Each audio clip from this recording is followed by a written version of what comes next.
I grew up a conservative evangelical and a member of the modern end times movement. Now, as an adult and a preterist theologian, I've been highly critical of the end times movement, as it seems most modern end times theology comes from fictional novels or cheesy movies than it does the actual Bible itself.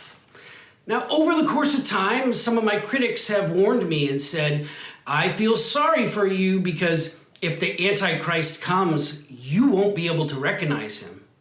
Well, I took that warning to heart, and so I spent 6 months carefully studying every biblical prophecy and prediction that evangelicals typically teach refer to the coming Antichrist.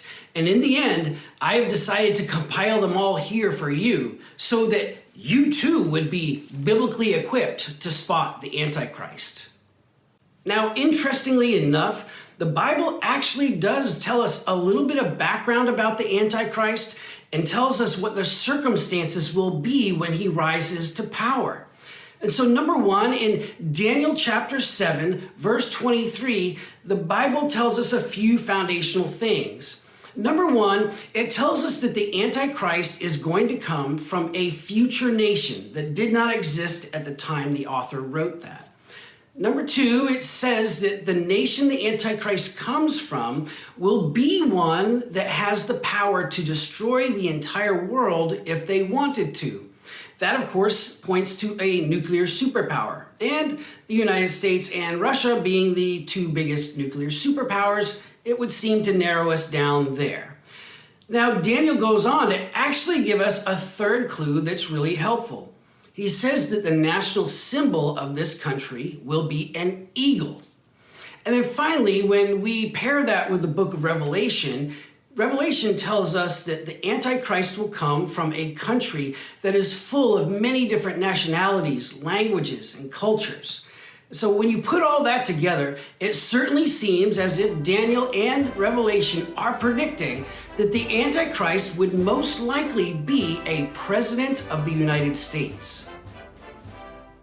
Now, what's even more helpful is that the Bible actually describes for us how the Antichrist rises to power. And so if the Antichrist were to actually be a president of the United States, how would we spot him? Well, Daniel gives us some really solid clues. In Daniel chapter 11, verse 21, it tells us that the Antichrist will be a political outsider who wins an election that no one expects he can win. It even goes on to tell us that he will win the election even though he has a fewer number of followers.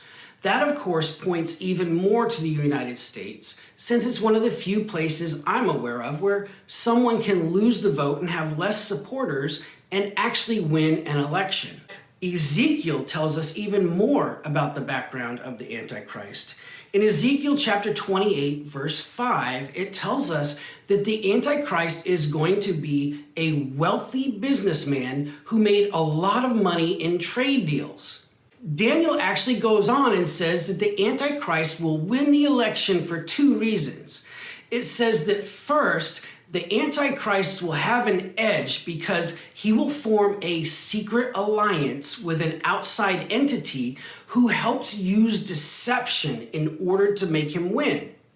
And secondly, Daniel tells us that the Antichrist will be able to come to power because he will flatter a very certain group of people, telling them what they want to hear in order to get them to vote for him. So, using this biblical foundation that the Bible gives us on the Antichrist, you want to be on the lookout for a political outsider who comes to politics as a businessman who's extremely wealthy from lots of trade deals, who wins an election that no one expects he can win, even though he has a fewer number of followers, and that he wins in part because of collusion with an outside entity that uses deception and by flattering a certain group of people in order to get them to vote for him. Oh, man. In the center of the stage tonight, businessman Donald Trump. Nobody knows more about trade than me. I mean, I made so much more money. Of course, if you listen to the pundits, we weren't expected to win too much, and now we're winning. Russia, if you're listening, I hope you're able to find the 30,000 emails that are missing. The CIA and other U.S. intelligence agencies have concluded the Russian government was behind the email hack into the Democratic National Committee and other political organizations. Nobody loves the Bible more than I do. It looks like we won by a lot, evangelicals. I love the evangelicals. Awkward. Well, the Bible actually goes on to give us a lot more foundation and personal characteristics of the Antichrist, as well as predictions around circumstances that will happen when the Antichrist is in power. So let's just move on. Well, next, Daniel 11, verse 21 tells us that the Antichrist will be a man of completely despicable moral character and that he will have a very contemptuous personality. So he'll stand out from other presidents you just want to be on the lookout for someone with really disgusting morals and just really contemptuous in general. I did try. She was married. That's huge news, Sarah. I moved on her like a bitch, but I couldn't get there, and she was married. And when you're a star, they let you do it. You can do anything. Whatever you want. Grab him by the pussy. I can do anything. I mean, I'd look her right in that fat, ugly face of hers. I'd say, Rosie, you're fired. Referring to John McCain, a war hero, 5.5 years as a POW, and you call him a dummy. Is that appropriate in running for president? Okay. What a stupid question that is. What a stupid question. But I watch you a lot. You ask a lot of stupid questions. Another helpful clue that should help us spot the Antichrist is Revelation 6:2. Revelation 6:2 tells us, okay, I'm sorry, awkward again. The Antichrist will be obsessed with winning. We must start totally winning and winning and winning again. You are going to get so sick and tired of winning. We will have so much winning if I get elected that you may get bored with winning. Next, Revelation 13:2 and Daniel 7:4 tell us that the Antichrist will have the mouth of a lion. So you want to be on the lookout for someone who really loves to hear himself roar and threaten lots of people and intimidate others and just kind of really at the mouth a lot. I would bomb the shit out of him. Like to punch him in the face, I'll tell you. We will have no choice but to totally destroy North Korea. Knock the crap out of him, would you? Seriously. Okay? Just knock the hell. I promise you, I will pay for the legal fees. I love the old days. You know what they used to do to guys like that when they were in a place like this? They'd be carried out on a stretcher, folks. You regret saying any of those things, especially the things that you have said about punching protesters, sending them out on stretchers? No, I don't regret it at all. Well, speaking of mouth, Daniel 7:8 and 28 verse 5 tell us that the Antichrist is going to be obnoxiously arrogant and that he will consider himself superior to others. I know words. I have the best words. Nobody can do it like me. Nobody. Nobody can do it like me. Really smart. I'm really smart. I've done an amazing job. I understand things. I comprehend very well. I have the biggest crowds. I have the biggest standing ovations. Nobody knows the system better than me. And the greatest builder is me. Who are you consulting with consistently so that you're ready on day one?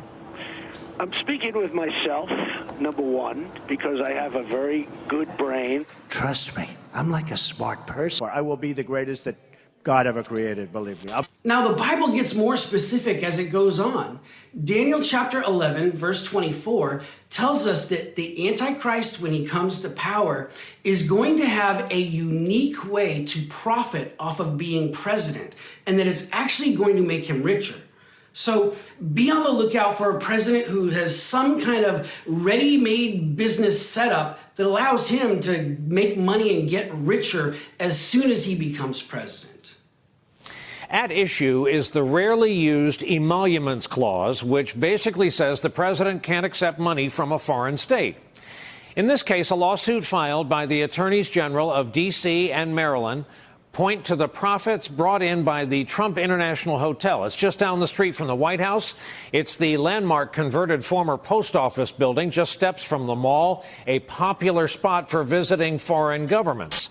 Daniel chapter 11, verse 39 tells us that the Antichrist is going to be someone who really rewards loyalty. And it says that he is going to reward his most loyal followers with high-level cabinet positions and lucrative real estate deals. So we want to be on the lookout for this political outsider businessman, but also probably somebody with a real estate background, since it predicts the Antichrist will be making real estate deals.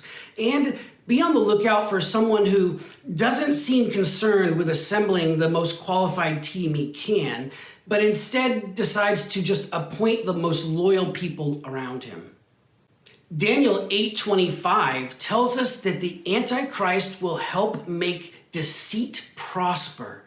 It even says that he'll lie so much that after a while he'll actually start to think he's really great. And so when the Bible talks about this season of deceit prospering, we want to be on the lookout for someone who makes that happen. And it's important to remember that making deceit prosper isn't just about lying. The best way to make deceit and deception prosper is to simply attack the truth. He just seems to have a disregard for the facts. About 3/4 of the statements we have rated have either earned mostly false, or pants on fire. To be sure, Trump is hardly the first politician to manipulate the facts for political gain. But his blasé disregard for the truth is so prolific, fact-checking his statements has become a flourishing feature in mainstream media too, all of which seems to matter not one bit to his core supporters. I mean, I don't even know what lies you might even be talking about. It really doesn't even matter. The Democrats have to now decide whether they will continue defrauding the public with ridiculous bullshit, but they can make anything bad because they are the fake, disgusting news. And I want you all to know that we are fighting the fake news. It's fake, phony, fake.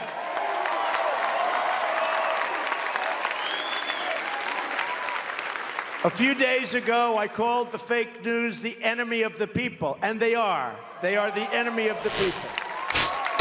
Fun fact, Daniel 7:25 tells us that when the Antichrist comes to power, he will reveal that his heart secretly wishes to change the set appointed times that are already in law. Now, it doesn't say that he successfully does that. It just says that the Antichrist really wishes that he could change the appointed times that are already established in the law. But wait a minute. Under the normal rules, I'll be out in 2024, so we may have to go for an extra term, okay? Now, Revelation 13:3 certainly appears to speak of the future, because it says the whole entire world will be filled with awe that this guy is in power, and that everyone, no matter where they're from, will all be able to follow him. So I know a lot about Twitter. I understand Twitter, and I do mostly do it myself. Bing, bum, put it out, @real Donald Trump. Also interesting, Revelation 13:16 tells us that the Antichrist will get his most loyal followers to wear his trademark across their foreheads. Sometimes the simplest answer is the correct one. Now, here's where the Bible started to turn a little more spooky than a Stephen King novel. You see, in Daniel chapter 7, verse 20, it tells us that when the Antichrist comes, that he'll be known for speaking of great and greater things. And in fact, in Revelation 13:5, it gives us something even more specific. Revelation 13:5 tells us that when the Antichrist is in power, there will come an occasion where he is speaking about great things, but in that same speech, he uses God's name as a curse word and thereby commits blasphemy. Now, if this were to happen, this would stand out from every other president, because presidents just don't talk this way. So if you happen to see a political outsider who's a rich businessman who comes to power, wins an election no one expects he can win, who gets his followers to wear his trademark on their forehead, who uniquely profits off the presidency, who's extremely arrogant and boastful and loves to roar like a lion, and who speaks of great and greater things, but then also in one speech uses God's name as a curse, well, just Just be aware if weird stuff starts to happen. And if you don't support me, you're going to be so goddamn poor, you're not going to believe it.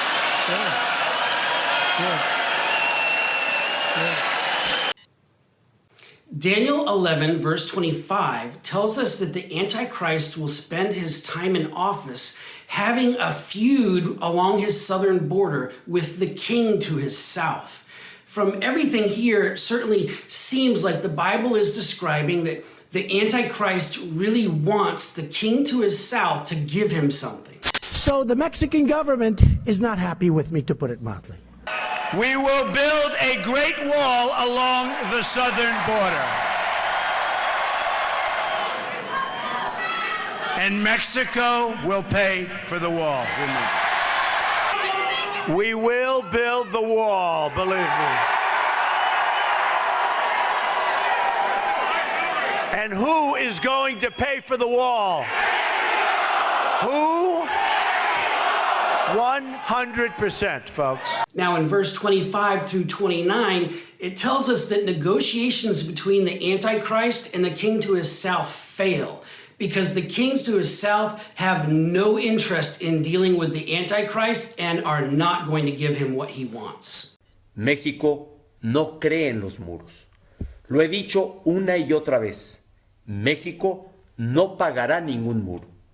Donald, under no circumstances will we pay for this stupid, useless, racist monument.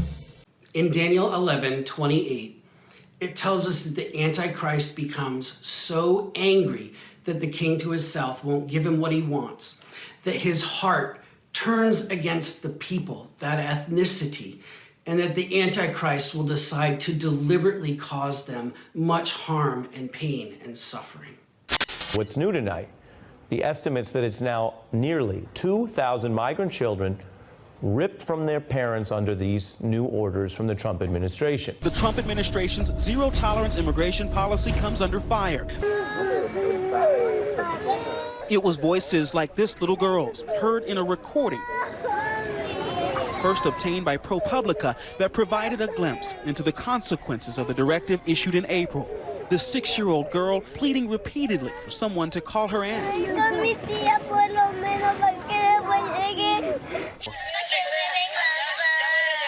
How do you submit the cries of innocent children to the congressional record? Somehow in all of this, many kids are going to go missing, and the Antichrist is not going to do anything to go find them or to make sure they're safe or to bring them back home to their parents. The U.S. government has lost track of nearly 1,500 migrant children. All of them were placed in sponsor homes after crossing the border unaccompanied or being separated from their parents shortly after crossing. So outrage is growing, with the federal government insisting that it is now not legally responsible for them. Now, if you're thinking what I'm thinking, where are the people of God? Where are the Christians? This is awful.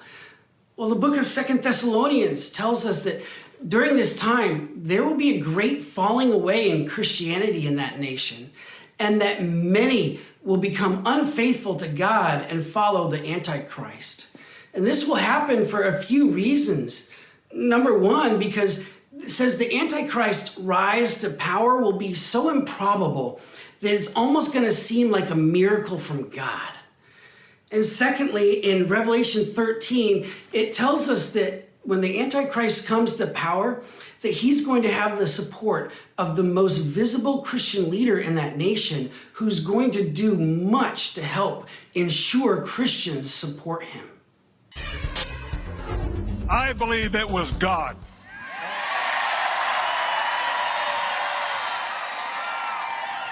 God showed up. He is the voice of evangelicals. The Reverend Franklin Graham says President-elect Donald Trump was put in the White House by God, as you just heard there. Now, according to Daniel 11:44, something is going to happen, and there will be reports that come out of the north and out of the east, which infuriate the Antichrist. And it says that it infuriates him because it scares him. And Good evening, I'm Erin Burnett. Out front tonight, the breaking news. President Trump in a fit of rage. CNN learning that the president is lashing out on Twitter because of a briefing on Mueller's latest offer for an interview in the Russia investigation. According to Revelation 13:3, there will be a formal attempt to remove the Antichrist from power, but somehow and for some reason, he will survive this first attempt to remove him. We do have breaking news tonight, a deeply divided moment playing out in American history as we come on the air. President Trump has just been impeached on both Article 1, abuse of power, and on Article 2, obstruction of Congress. Today in the Senate chamber, an historic moment. The United States Senate was made for moments like this. The final vote on Donald Trump's impeachment. I hope we will look back on this vote and say this was the day the fever began to break. Revelation chapter 8 tells us that during the reign of the Antichrist, that there will be a worldwide pandemic where some sort of illness sweeps the globe and that many, many people are going to die because of it. Now, there have now been over 10 million reported cases of coronavirus worldwide, and more than 500,000 people worldwide have lost their lives. On average, more than 4,700 people are dying around the world from COVID-19 linked illnesses every 24 hours. That's according to Reuters calculations based on the average for June. That equates to 196 people per hour, or one person every 18 seconds. Zechariah 11:16 tells us that the Antichrist is not going to be someone who prioritizes the sick and the dying, but that instead he'll just do whatever seems best for himself. Here's the bad part. When you do testing to that extent, you're going to find more people, you're going to find more cases. So I said to my people, slow the testing down, please. Revelation 6:6 says that during this period, there will be mass food shortages, followed by a spike in food prices, but that at the same time, the price of oil is going to remain very cheap. Worried customers have been snapping up everything in sight. Store shelves nationwide are dwindling or totally empty, like at this Target near Washington, D.C. I can't believe what people are doing inside. Shelves are empty. It's like we're going to I don't know where. It really is unexplainable. These days, many families across the country are experiencing serious sticker shock at the grocery store. When stay-at-home orders went into effect in March, supermarket sales shot up 83%, and apparently food prices climbed too. The last time food prices jumped this much from one month to the next was way back in 1974, almost a half century ago. I was just talking about this massive sell-off that we are seeing in oil today, falling all the way to a penny a barrel. I mean, this is something that most people on the street didn't even think was possible. Daniel 11:33 through 35 tells us that during this time there will be some sort of uprising and that the Antichrist is going to respond with a heavy hand and military force against them. As we speak, I am dispatching thousands and thousands of heavily armed soldiers, military personnel, and law enforcement officers to stop the rioting, looting, vandalism, assaults, and the wanton destruction of property. Daniel 11:31 tells us that during this period of civil unrest, that sacrifice will be taken away, meaning there will be a period of time where churches no longer gather the way they used to. Now, it also says that during this time when churches no longer gather like they used to, that something will happen where the Antichrist is going to use military force to clear out an entire area around God's temple, a church, and render it totally desolate so that he can stand himself up in front of God's temple. Those remarks came just moments after the administration asked police to clear peaceful protesters from the park across the White House so the president could stage a photo op. It is grotesque. Yeah. It's so, I don't care whether you're a Christian or not, just read the red letters in the Gospels. This so goes against everything Jesus Christ taught. Everything, whether you're a believer or not. to hold up that Bible after brutalizing peaceful protesters in the park is really shocking. Now in 2 Thessalonians, Revelation 7, and Daniel verse 8, it tells us that the Antichrist is going to see himself as so superior to others that eventually he's going to start seeing himself as being godlike and perfect, and he'll start using language that just really reveals that he's beginning to equate himself with God. Bud, have you ever asked God for forgiveness?